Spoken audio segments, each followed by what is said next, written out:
starts with Callum, an employee, receiving a phone call from an unknown person who threatens to show a video of his disgrace to his mother if he doesn't meet him right away. While on his way, Callum notices a person lying motionless and an unconscious person inside a car. Scared and frightened, he immediately contacts the police to inform them about what he has seen. As he approaches the car, he discovers an unconscious woman inside it. Suddenly, a mysterious man sneaks up from behind and grabs him. The next day, the police arrive at the scene and start investigating the crime led by a male detective named John Luther. They find that only one woman has died at the scene, and they suspect that Callum has been kidnapped by a thug. Later, Callum's mother approaches John and asks about her son's whereabouts. John promises to do everything in his power to find Callum and catch the culprits responsible for his kidnapping. Shortly after, John finally gave in to the pressure and promised to find Callum and capture the kidnappers. This incident has been talked about for the past 11 years. The next day, a man named David Roby, a criminal, instructed someone to dig up John's past mistakes and share them on social media. Roby is determined to get John put behind bars, regardless of whether he is involved in the recent kidnappings and murders or not.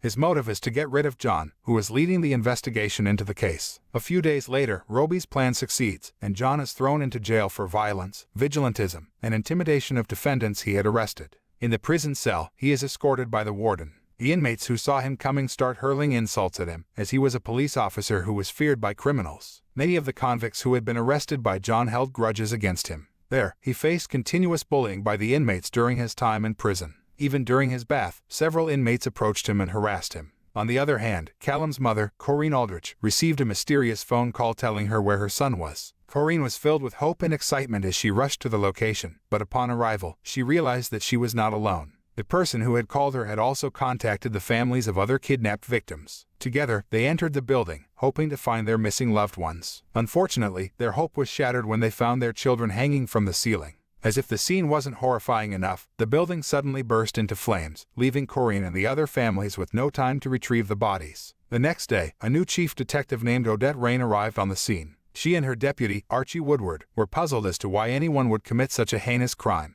After investigating the scene, Rain discovered that one of the victims had been kidnapped 11 years prior. This meant that the perpetrators had planned this crime for a very long time. Meanwhile, John was lost in thought in his cell, and he suddenly slipped a letter through the gap in his door. The letter contained the number 65.8, which John realized was from the radio broadcast he had heard. When he pointed the radio at the number, he heard Callum's voice being killed by the murderer, who also revealed that he was the one who had framed John for the crime. It became clear that Roby, John's former partner, was the serial killer. Meanwhile, Roby visited his wife, who happened to be a victim of the fire incident from 11 years ago. He showed her a video of him killing his victims, but his wife was disgusted by his actions. The next day, Corinne visited John and begged him to catch her son's kidnappers. She shared the brutal details of her son's death, leaving John feeling guilty and determined to catch the culprits at any cost. After the visit, she was escorted out by a man who turned out to be Roby. Despite only just meeting, she thanked Roby for taking her there. Meanwhile, John was now in a cell and desperately searching for a cell phone he had smuggled in. He contacted his friend, Dennis McCabe, a cop, and asked for his help. At that time, he begged Dennis to free him when he was being transferred to another prison. At first, Dennis was hesitant and thought it was too risky, but John persisted, and eventually, he agreed to help. That night, John stirred up trouble in the prison by getting into fights with fellow inmates who held a grudge against him, causing chaos throughout the prison. He even attempted to fight the guards until they apprehended him. As a consequence of his actions, the prison officials decided to transfer John to a bigger and more secure prison. While on the way to the new prison, the warden carrying John was suddenly attacked and beaten by a group of people. These individuals then moved John into their car, and it turned out to be Dennis's gang, who were attempting to free him. The following day, John embarked on his mission to uncover the whereabouts of the radio station that broadcasted at 65.8, which he had overheard while he was still imprisoned. Meanwhile, Rain encountered Martin Schenk, a former Marine and grandfather of John's ex-boss. There, she sought Martin's assistance in catching John, as she believed that John's escape from prison was due to his relentless pursuit of the kidnappers and serial killers they were tracking. She was apprehensive about John interfering with her investigation. As for John, he had finally arrived at the radio station and met with the radio announcer. However, the announcer became agitated and fled from him. Fortunately, John was able to apprehend him and began questioning him about who was responsible for broadcasting the sound on channel 65.8.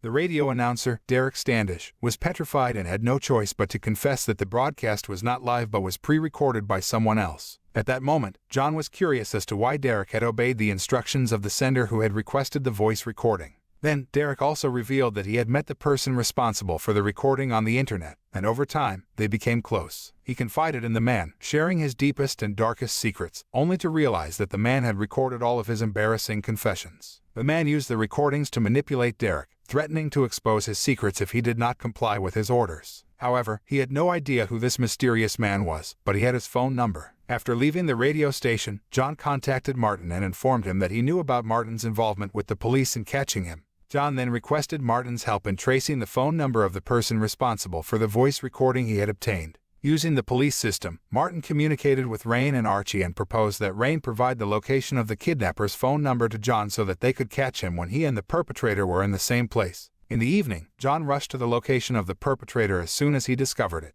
He used Derek's phone to contact the perpetrator, eventually locating Roby. Unfortunately, Roby had taken a teenager hostage, which made John tread cautiously to prevent any harm to the teenager. Meanwhile, Rain's team attempted to apprehend them, but suddenly, several individuals fell from the building, causing chaos in the vicinity. Seizing the opportunity, Roby escaped while John was momentarily distracted. Soon after, John relentlessly pursued him, and their chase led them to a tunnel. After a grueling battle, John was wounded with a cut in his stomach, but he bravely continued fighting and managed to subdue Roby. Suddenly, the police arrived and arrested both of them. However, they opted to flee the scene. After their escape, Roby quickly contacted someone in the police force. To John's surprise, the person on the other end of the line was none other than Archie, the deputy police detective. Then, Roby threatened to expose Archie's immoral videos to his family if he didn't eliminate John. It turned out that he had manipulated several individuals by recording their confessions of wrongdoing and using the recordings to blackmail them. Soon after, John called Martin and instructed him to turn on the speakerphone so that he could relay vital information to Rain and the other police officers. There, he revealed that the victims likely met their kidnappers through the internet.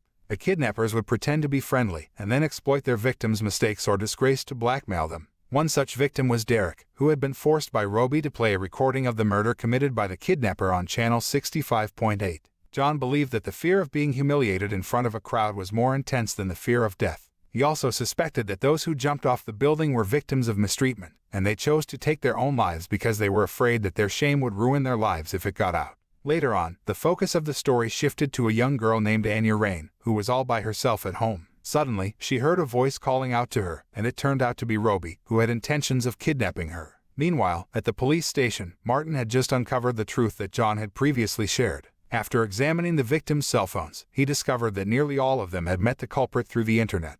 The perpetrator used various aliases to introduce himself to the victims. However, in the case of the kidnapping, the perpetrator had informed the victims that his wife had been involved in a hotel fire in Eccleston Square about 11 years ago. Without hesitation, Rain immediately investigated the hotel fire incident and eventually discovered that the notorious serial killer was none other than Roby. However, things took a frightening turn when he unexpectedly contacted Rain and sent her a video of him holding her daughter, Anya, hostage. In the video, Roby demanded that Rain bring John to him within the next 24 hours or else he would kill Anya. Terrified by the threat, she secretly reached out to John and made him an offer that she would not arrest him if he agreed to meet with her. Furthermore, Rain proposed that they should collaborate in capturing Roby. In the end, Rain and John arranged to meet up and discuss their plan to capture Roby. During their meeting, she divulged that the kidnapper and serial killer was actually a man named Roby, and that his wife had suffered a terrible accident at a hotel 11 years ago. Subsequently, Rain invited John to meet with Roby's wife. However, as John was about to get into the car, he already had a feeling that Rain was trying to trap him.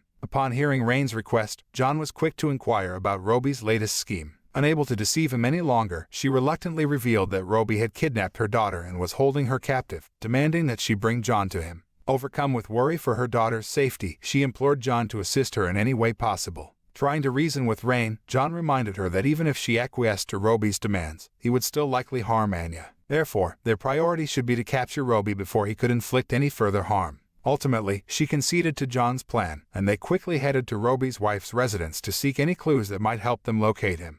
Upon arriving at the residence, Rain and John beseeched Roby's wife to disclose his whereabouts and the true motives behind the serial killings. On the other hand, Lydia, Roby's wife, revealed that Roby was addicted to the internet and often neglected her. When she demanded a divorce, he became even more vicious and burned her 11 years ago. Since then, Roby has become a psychopath and has kidnapped dozens of people in just a month to make snuff films. Shortly after, Lydia provided information on Roby's whereabouts, as he was on his way to Norway with Anya. Upon hearing this, Rain hurried home to prepare her passport, while John contacted Martin for assistance. However, Archie, who knew Rain was going to Norway alone to catch Roby, immediately tipped off Roby. Then, Roby deduced that Lydia was the one who leaked the information and asked Archie to kill her. In exchange, he promised to leave Archie alone. But when Archie arrived at Lydia's home, he was met with Martin and several police officers who were already there. It turned out that John had enlisted Martin's help to protect Lydia, knowing that Roby would send someone to kill her. Terrified of being exposed by Roby, Archie chose to take his own life rather than face the consequences. As the film goes on, John and Rain embarking on a journey to a place that Lydia had previously mentioned.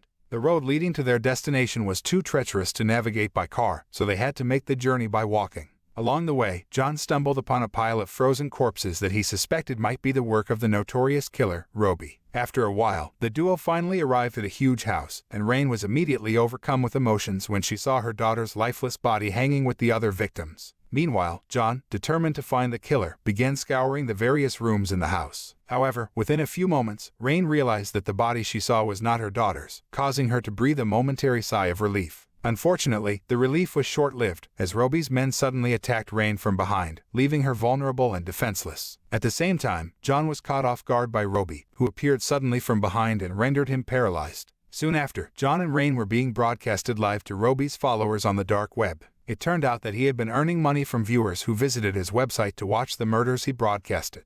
Shockingly, for him, this was both a hobby and a means to make a lot of money. Roby then asked Rain to follow his orders if she wanted her daughter to be safe. John was also given a task related to her, with the threat of being killed by Roby if he refused to comply. However, John soon realized that if he followed Roby's orders, it would only fuel his madness further. Instead, he decided to tell the audience that the police could trace their IP addresses and that everyone watching would be arrested soon. This warning frightened the audience, and they immediately disconnected from the channel. John then proceeded to taunt Roby with harsh words that revealed his cowardice and acute anxiety disorder, which he had learned from Lydia. These words successfully influenced Roby, and he finally left the place, leaving John and Rain safe. There, John was in a tight spot when he tried to untie Rain, but Roby got away before John could catch him. Suddenly, John heard cries for help from the hostages and he turned his attention to them. In the meantime, Roby managed to escape using his car, but John wasn't going to let him get away that easily. Then, he hopped in a car and went after Roby while Rain and her daughter fought with Roby's accomplices, who had locked them in a room.